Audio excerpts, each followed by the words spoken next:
Всем привет, винтажники! Сегодня у нас с вами новая посылка с eBay. Это лот, который я выиграла на аукционе, и мы будем распаковывать украшения в серебряном и золотом тоне. Вот такой огромный большой пакет, почти на 2,5 килограмма, предстоит нам для распаковки. Вот так посылка с сокровищами. Посмотрим, что нам сегодня приготовил этот лот, будут ли тут интересные находки.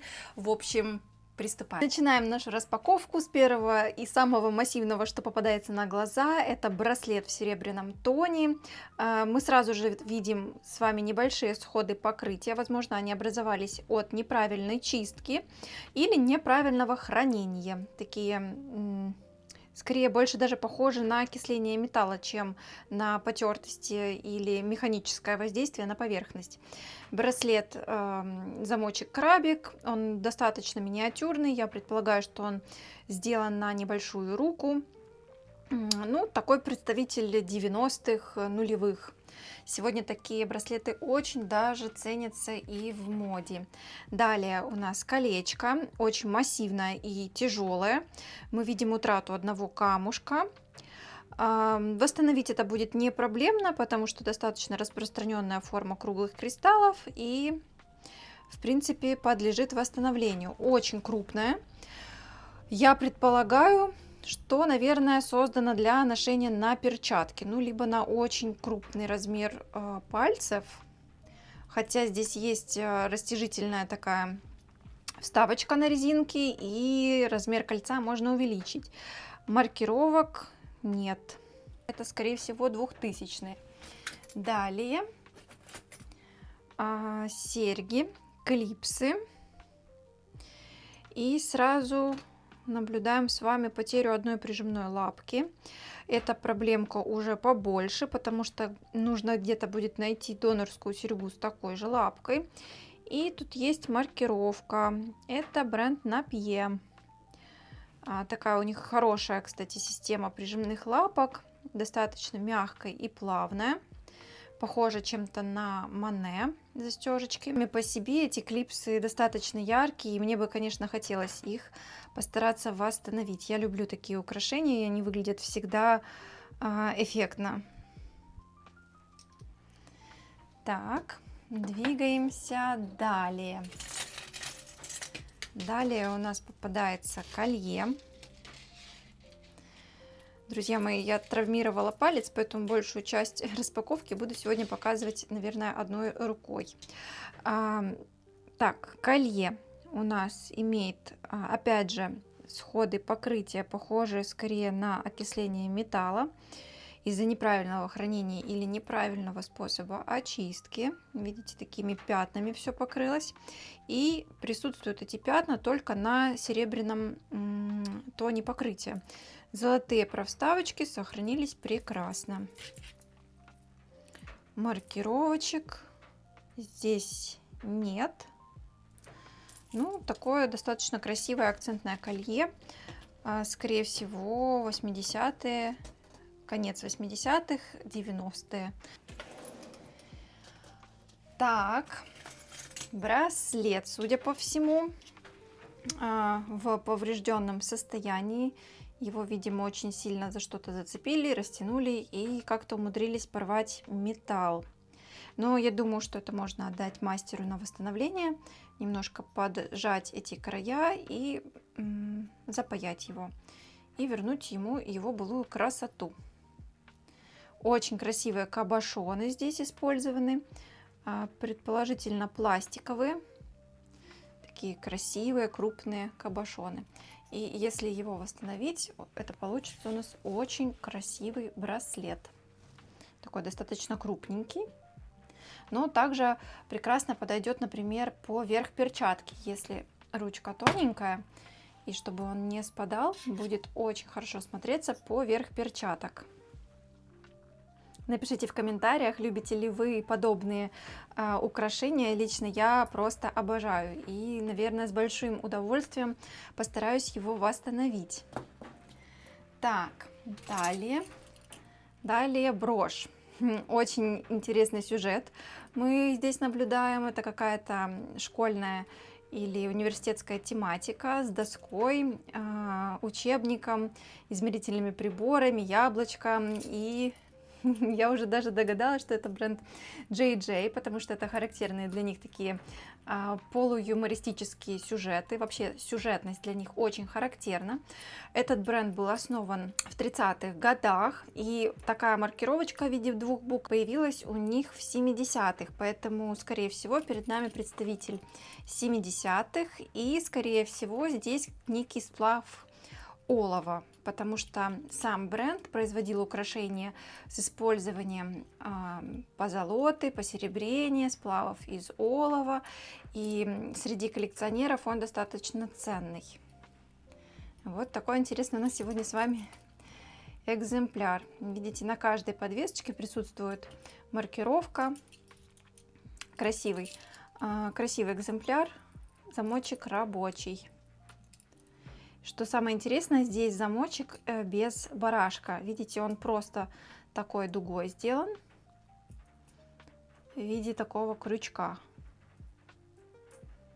Такая крупная и необыкновенная брошь. Далее вижу серьги, это клипсы. Также имеется у нас окисление поверхности. Видимо, возможно, все эти украшения, которые мы с вами сейчас рассмотрели, где-то хранились в одном месте, я так предположу, потому что у них у всех одинаковые какие-то дефекты. Такие интересные переплетенные сферы, красивые акцентные кольца, они достаточно крупные, но при этом, кстати, в меру тяжелые. Такие объемные, также красивые украшения, даже несмотря на их явные следы времени. Далее подвес, он крутится с кучей красивых цепочек такого благородного золотого оттенка. Верхняя часть подвижная и имеет у нас утрату одного камушка. Это также не проблема для восстановления. Я предположу, что это подвес на сумку в виде какого-то брелка. И, в принципе, также его можно использовать как такой объемный большой кулон. Интересная вещица. Не знаю, к какому периоду она принадлежит, трудно сказать. Ну, давайте отнесем ее где-то к 2000-м. Далее еще одна брошь. Я бы сказала, что она на музыкальную тематику, потому что похожа на скрипичный ключ, но я не уверена, что это так, потому что носится она именно в таком положении. Брошь выполнена в серебряном тоне, но оттенок у нее как у лимонного золота, такой немножко желтоватый. Интересная брошь, акцентная, и также есть некоторые пятнышки. Видимо, все эти украшения где-то очень плохо хранились. Так, маркировочек здесь нет. Хотя нет, я вижу маркировку. Маркировка в виде 2 букв. Спряталась она в неожиданном месте, но она достаточно явная и, честно говоря, мне пока ни о чем не говорит. Если вы вдруг знаете, к какому бренду относится эта маркировка или что она означает конкретно на бижутерии, то напишите в комментариях, буду вам очень благодарна. И таким образом мы помогаем друг другу узнавать мир винтажной бижутерии намного лучше. Далее, так, браслет с надписями на китайском и английском. Peace World, мир, миру, мир, как-то так. Ну, какая-то современная вещица, на мой взгляд, много уделять ей внимания не будем. Маркировок здесь каких-то отличительных нет. Такие вещи тоже попадаются в лотах. Далее вижу еще одни серьги в таком состаренном, я бы сказала, серебряном тоне. Как будто бы они немного в серединке имеют какого-то бронзового оттенка. Видите, так переливаются необыкновенно. Но по большей части они выполнены в серебряном тоне с таким чеканенным покрытием. Маркировочек здесь я не вижу. Такие достаточно легкие, при этом выразительные.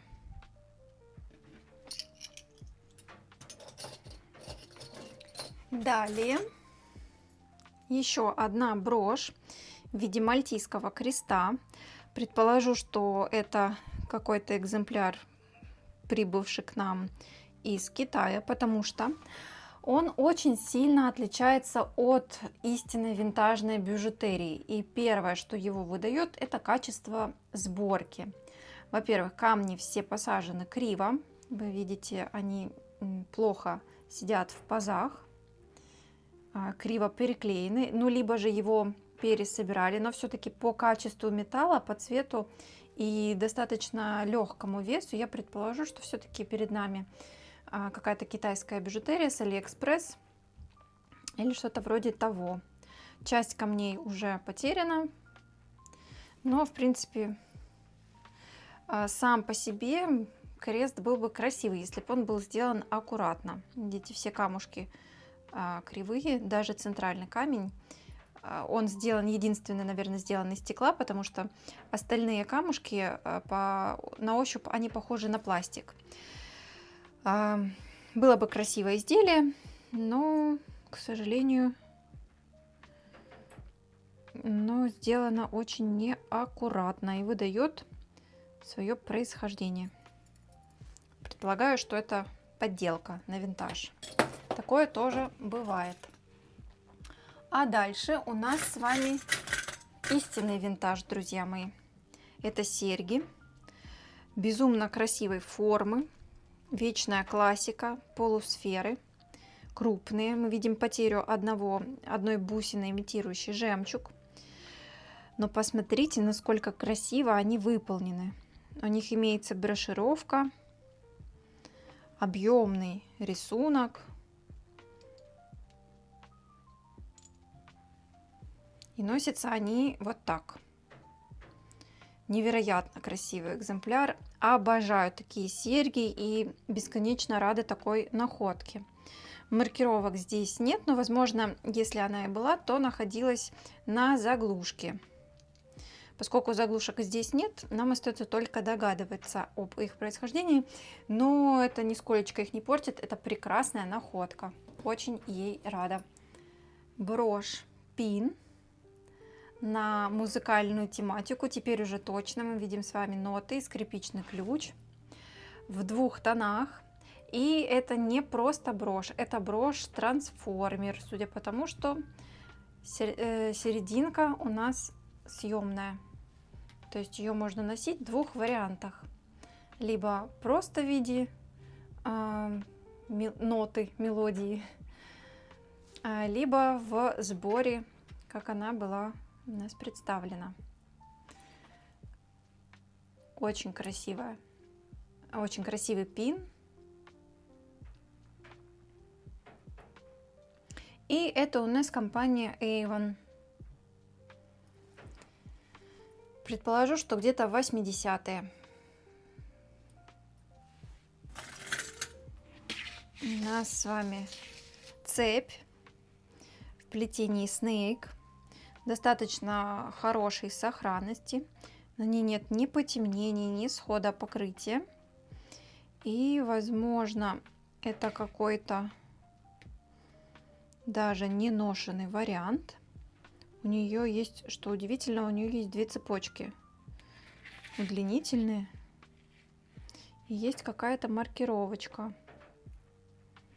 На обратной стороне кристаллик. Эта маркировка означает, что украшение сделано брендом Roman & Son Store, если я правильно их произношу. И сам бренд изготавливал ювелирные украшения с драгоценных металлов, а также бижутерные разные варианты. Ничего особенного сказать про эту компанию не могу. Она была основана примерно в 70-е годы и существует, насколько я знаю, по сегодняшний день. Ну, точно по 2000-е какие-то она существовала. В прекрасном состоянии цепь. Видно здесь остаток стяжки. Возможно, она попала к нам с какого-то стока. Ну, вот такая красивая и яркая цепь. Всегда приятно находить украшения в идеальном состоянии. Далее браслет. Судя по его размеру, это мужской браслет, потому что он достаточно крупный, крупного диаметра. У него нет удлинительных, укоротительных цепочек. Застежка тогл.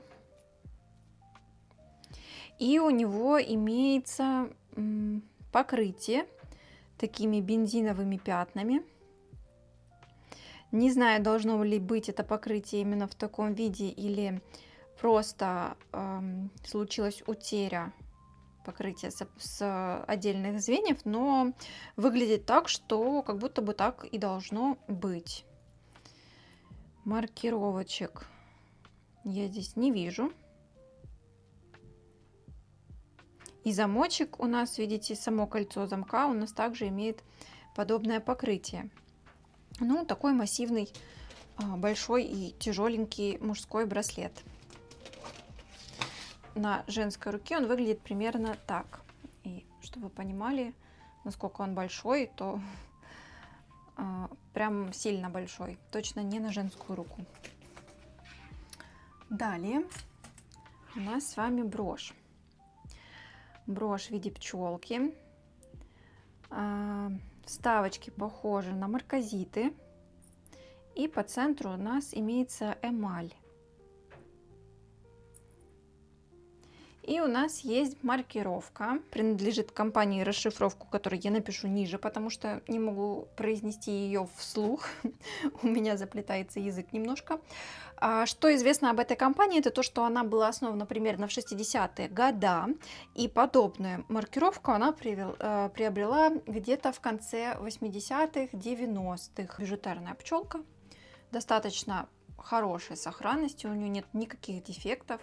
Она выглядит прекрасно, и все камушки, у нее по 5 камушков на больших крылышках, все камушки на месте. Остальные крылышки имитируют камушки.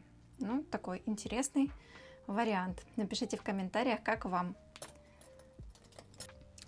Далее у нас с вами еще одна брошь в виде такого цветочного мотива. И здесь есть маркировка. Это бренд Sarah Coventry. Предположу, что это где-то 70-е годы. Замочек рабочий. И что примечательно для брошей и всех винтажных изделий, это то, что маркировка у них может находиться абсолютно в любом месте. Не обязательно это будет замочек или какой-то прижимной механизм. Может маркировка находиться и, например, на лепестке, как в нашем случае. Недавно в распаковках у нас уже были похожие украшения. Это достаточно распространенный вид дизайна. И отнесу я его примерно к 70-м годам. Ну и завершим первую часть украшения. Давайте следующим экземпляром. Кольцо в серебряном тоне. Оно двойное. И я предполагаю, что этот элемент у нас подвижный. Да, так и есть. Он немного двигается. Верхняя часть с брошюровкой. Такое, я бы сказала, похоже на какое-то рыцарское обмундирование. И у нас здесь есть маркировка. Это бренд Emmons.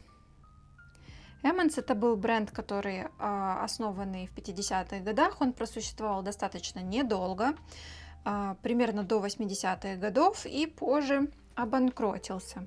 И также у них была вторая дочерняя компания Sarah Coventry, которую мы просмотрели буквально только что в виде этой броши. Вот как раз таки компания Sarah Coventry стала мега популярной и делала очень много прекрасных украшений. Сложно мне сказать, к какому периоду относится это кольцо, но где-то в промежутке между 60-ми и серединой 80-х. Такое милое, элегантное и красиво смотрится на тонких пальцах. Я своими находками сегодня довольна. Что ж, а мы с вами встретимся скоро на второй части распаковки. Я благодарю вас за все ваши комментарии, которые вы оставляете к видео и помогаете нам узнавать мир винтажной бижутерии намного лучше, подсказываете, поправляете иногда, когда я ошибаюсь в чем-то. Большое вам спасибо. А мы с вами встретимся скоро на продолжении распаковки. Пока-пока!